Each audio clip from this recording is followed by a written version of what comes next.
Welcome to the 21st century. Big Brother is not watching.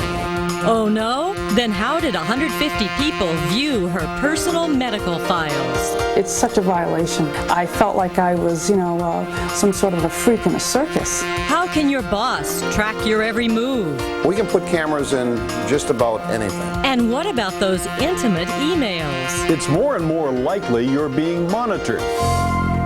Name, rank, and password, please. 69 Chevy. New ways to protect your privacy. Plus, meet a man who takes no chances. Smith even takes out the trash cans on alternate days. None of their business. Next on Chronicle.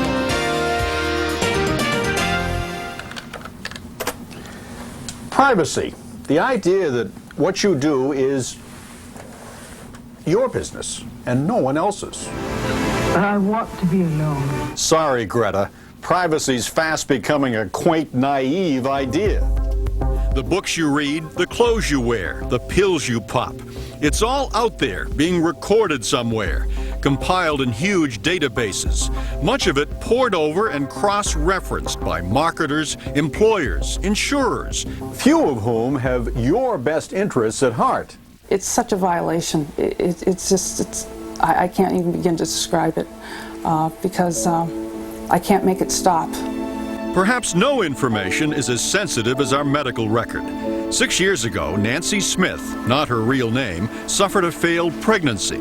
Emotionally devastated and tired of repeated visits by teams of medical students, she says she asked that Brigham and Women's Hospital keep her case private.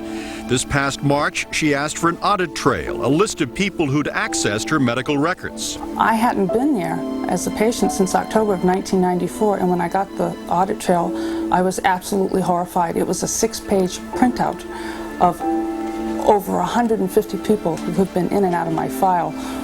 I feel like I'm being gang raped, and I can't stop it. With a lawsuit pending, Brigham and Women's Hospital would not comment on Smith's complaints, but teaching hospitals routinely use de-identified or anonymous patient information to train medical students. Teaching and research are obviously essential activities, but it's best if we can do that with de-identified information that deletes the patient's name and address and date of birth and the other things that could identify that as their record. Charles Welsh, a psychiatrist at Mass General, helped craft the Massachusetts Medical Society's privacy guidelines. He says any information directly linked to a patient's identity should be strictly off limits without that patient's permission.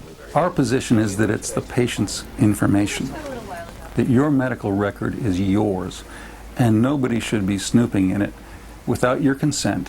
Smith says those 150 people who accessed her records did see her name and address, but she feels the use of her de-identified information for a teaching seminar violated her request for privacy as well. When I found out that it had been used in grand rounds in the middle of a big, huge auditorium, I felt like I was, some sort of a freak in a circus. The primary reason that people seek care and see a doctor or go to the hospital is to get well, to get treatment for themselves. And they come with the expectation that a record is being kept for their benefit and that the information that they're sharing is for their personal benefit. She learned otherwise. Dr. Margot Goldman heads up the National Coalition for Patients' Rights, rights that she sees threatened by the new era of corporate medicine. It's pretty typical of this new age of information technology. If the information is there, then use it without much respect for the impact on the individual. And that's the problem, is that people's individual rights are being trampled and not respected. Charles Welsh is most troubled by commercial use of private medical records by advertisers, marketers, and other business interests. CVS was sued recently for selling its customers' personal prescription information to drug companies. There's no law against buying and selling this information once it's left the office, and so we need to create legislation that makes that illegal. That's what Jay Kaufman thought. A state rep from Lexington, he assumed a medical privacy bill was a no-brainer. We were going to write a law, and that was going to be that. I was, hopelessly naive. 5 long years later, after wrestling with the many interest groups, Kaufman has introduced a medical privacy bill at the State House. Based largely on the Medical Society's guidelines, the bill requires a patient's consent to use identifiable medical information, but would do little to answer Nancy Smith's concerns about her de-identified case being used as a teaching tool. Margot Goldman says poor privacy means bad medicine. What's at stake is that people won't trust their doctors. People won't feel free to seek care or to tell them the whole story of their illness. And in a sense, healthcare becomes compromised profoundly if patients can't tell the truth. And it's not just patients who worry where their information may end up. Right now, I'm reluctant to put certain sensitive issues into a medical record unless I know that record is going to stay in my office. And most physicians do this with sensitive information because it's the only way we can adequately protect our patients. What's the status of Representative Kaufman's bill now? Well, Mary, he's optimistic about it, but time ran out this year in the legislature. They did not take it up. He's planning on reintroducing it because it's an issue that will not go away. Absolutely. Still ahead, your boss knows more than you think. More than 5 out of 10 companies secretly monitor their employees. We'll be right back with more. Still ahead, privacy not for them. The greatest seduction that can be imagined is to be on television. What could be better in America? But it has some costs. And next, mirror, mirror on the wall. This is the creme de la creme. With a hidden camera, it sees all. Closed caption funding provided by Fleet, a Fleet Boston financial company. Just when efforts are underway to reduce the red tape in our healthcare system, along comes ballot question 5. Question 5 would force healthcare providers to deal with even more red tape and regulations, give state insurance bureaucrats even more authority over healthcare decisions, and create 2 more state government healthcare bureaucracies with no limit on how much tax money they could spend. Look into question 5 yourself. You'll find out why it's bad medicine for Massachusetts. How far will Applebee's go to put together our menu of American favorites? Today, we head for Texas, birthplace of Tex-Mex cooking, and inspiration for Applebee's new fire-grilled fajitas. Tender steak or chicken, sizzling in a Tex-Mex marinade of limes, zesty peppers, and spices. Served on a platter nearly the size of Texas for just $8.99. New fire-grilled fajitas, from the heart of Texas to your table. It's a taste as American as Applebee's. Up next, Spy Cam.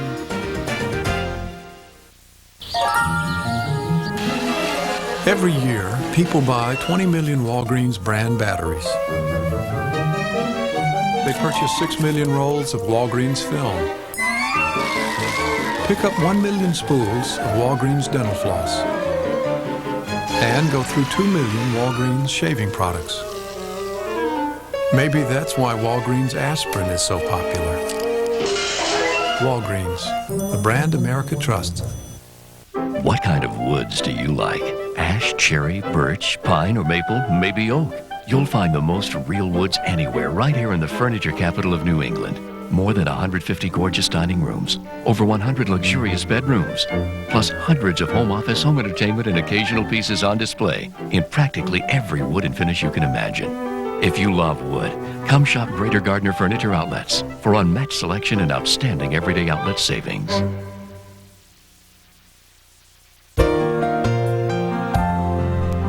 You're watching Chronicle, New England's nightly news magazine. Here again, Peter Mahegan and Mary Richardson. Big Brother? Not exactly. Try Big Boss. More and more employers are protecting their interests by investigating yours. And that means surveillance equipment may very well be hard at work at your workplace. Peter explains. Ever get the sense you're not alone? Well, you might be paranoid, but you're probably right. Whether surfing the web, cruising the mall, or even strolling down Main Street, It's more and more likely you're being monitored. You see, we like to watch. The market is fantastic. And Bob Miles wants to help you keep an eye on them. We can put cameras in just about anything. A veteran of the photo business, This is the creme de la creme. This is the first unit we designed. Miles had a friend who suspected that money was missing from the till at his pub. Miles placed a tiny camera behind this mirror, hung it up, and nailed the thief.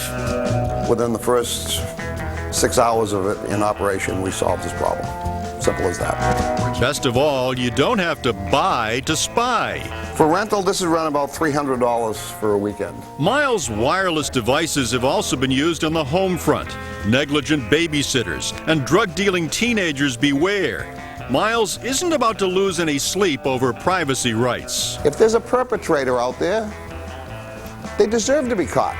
This is a common argument. If you've got nothing to hide, why not let it all hang out? Jeff Rosen is author of The Unwanted Gaze, The Destruction of Privacy in America. He considers secret surveillance in the workplace intolerable. I would feel indignant because I would realize that my employer had treated me not as a respected professional, but as an animal in a zoo. It puts me in the same category as a citizen in a totalitarian society. Bob Miles wonders, what's the big deal with a little camera? Is your ego so shallow that you're afraid of walking in front of a camera? Mine isn't. I'm sitting in front of one right now. But in today's workplace, Big Brother often doesn't bother with cameras. More than half of the large companies surveyed monitor the internet browsing of their employees, and 2/3 monitor the email and computer files and telephone calls, up from 35% 3 years ago. So I can go in and take a look at, for example, this person, Bill Peterson. What are the top 10 sites he's visited? Chris Beltoff is with Elron. And then at the bottom, how much it costs the company per minute for this person's time. Creators of a software program that allows businesses to track employee internet use. You could think of an analogy of someone standing next to a street, watching all the traffic going by, writing down, there's 10 red cars, 5 blue cars. Companies use Elron's Internet Manager to keep an eye on productivity. Yes! But they're also looking to protect themselves from sexual harassment and hostile workplace lawsuits. If I'm an end user that's surfing to a large number of offensive sites, and I've got that information up, a website up on my screen, that's just as bad as if I'm posting, let's say, a penthouse calendar up on my wall. Yes, Big Brother is not watching. I don't sit and monitor where everybody goes. Mike Andrea, Information Systems Manager at Ellis, a 60-person design firm in Boston. Since installing Elron's Internet Manager, no one's been busted for surfing out of bounds. They know that if there is something in place that could alert management to what they're up to, they probably aren't going to go there. It's almost like a human resources policy if you think about it. A human resources policy very clearly states here are the things that you can do that are acceptable and here are the things that are unacceptable. Ray Bolig, president of Elron. He concedes there's an element of the enforcer that comes with the job. Maybe not a cop, but certainly your mother. You shouldn't be going to those kind of sites, or you shouldn't be doing that. Yeah, there's a little bit of an element to that. So it's not that there's some guy in a room somewhere monitoring people's websites. Well, it's not a person. That might be a competing technology, but that's not the way Elron does it, Mary. It's a proprietary software that instantly locks in when you dial up the internet, and they can determine what it is you're watching. If it's offensive, they can block it, or you get called in for a little embarrassing chat with the boss. Might dissuade you in the future. Still to come, take back your privacy. How to blind those prying eyes after this. Tomorrow on Chronicle, cruising the California coast. And next, a Mohegan ID. Please look at the camera. Tonight at 11, Feel Good Foods. Sniffling and sneezing. Find out which foods can help you get rid of your cold quicker. And why does chocolate make you feel better? Dr. Tim is on call tonight on News Center 5 at 11. Tonight at 6 at 11, he's on the FBI's top 10 most wanted list. But does the FBI really want to find Whitey Bulger? Tonight, we put the FBI in the hot seat in a new Center 5 exclusive at 6 at 11. There's been a range of things. Similar chairs in 3 or 4 different prices. All kinds of things like that. It's really nice to see. Very good prices. Very competitive. Yes. They always give us a good deal. We've saved upwards of at least $1,000 by coming here, by pricing other competitors at other locations. Down in Connecticut, for example, we've far exceeded any expectations we had by coming here. Up next, the Ralph Nader of privacy. Everybody wants pizza. But what's pizza want? You ordered the Kraft Parmesan? Hey kids, the Palm's here! Kraft Parmesan cheese. What pizza wants. Looking for a little more excitement this season? Enjoy the most football with DirecTV and NFL Sunday Ticket at Circuit City. You'll get up to 13 games every Sunday, and right now you can save up to $400. Get your DirecTV system at Circuit City, subscribe to Total Choice Platinum Programming and NFL Sunday Ticket, and get 3 free months of Total Choice Platinum. Plus, save $100 on standard professional installation and up to $40 on powered antennas. Now at Circuit City. Haven't you always wanted to volunteer to help others but didn't know where to start? At the Boston Center for Adult Education's Volunteer Fair, you'll find over 150 volunteer opportunities. Peyton Manning and the Indianapolis Colts are riding into town this weekend. We'll get you ready for the game with All Access Saturday. Well, tonight's rain showers last through the weekend. Weather details at 11.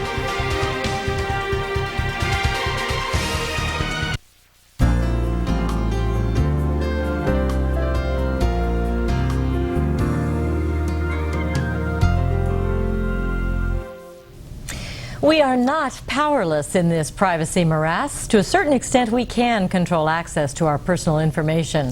You're about to meet an expert, Mary, with advice to offer. But first, some answers that come, ironically enough, from technology.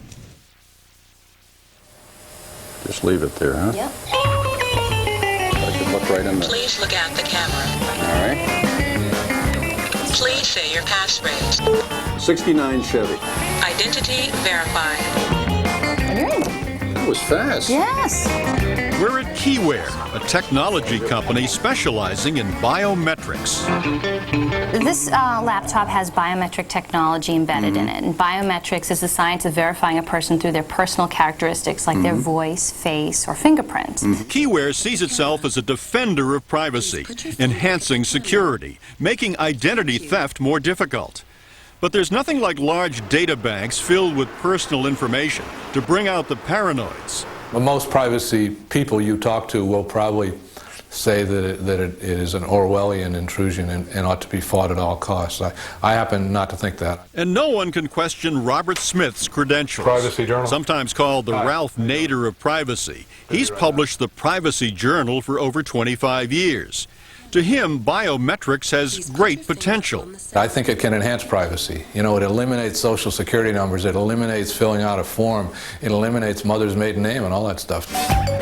Smith's pretty picky about all that stuff.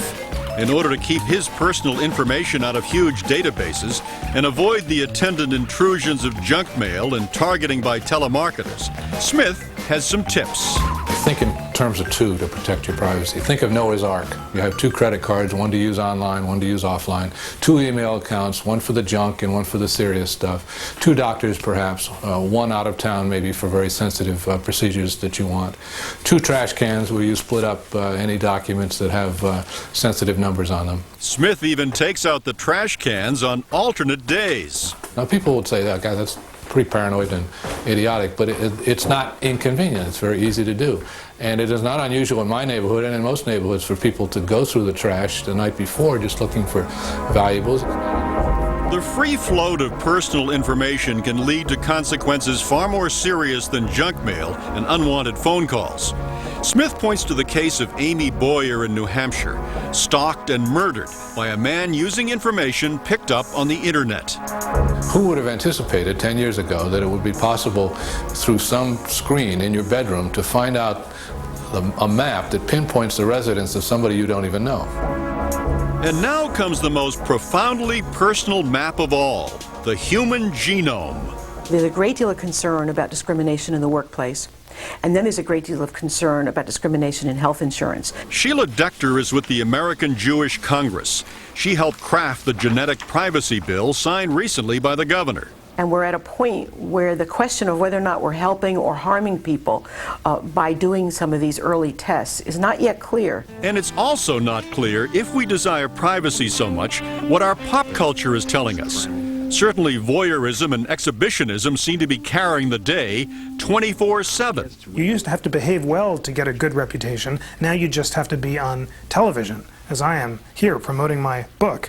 So maybe people who don't have a book to promote want to put cameras in their bedrooms in the hope that they too can become famous. And it's very tempting. It's the greatest seduction that can be imagined, is to be on television. What could be better in America? But it has some costs. Hopefully I won't experience them on this excellent program. Smart cards, target marketing, personalized ads, customized phone pitches. Many Americans think they're just fine. They are all too willing to trade their privacy for convenience, and that's what really bugs me. You know, I really think that this is a right that was established by our founders and others at great cost, and to let that go just in the name of convenience, I think, is irresponsible and almost un-American. I mean, this is the information age, and maybe privacy is just a vestige of some bygone era, and I think it's going to be very interesting.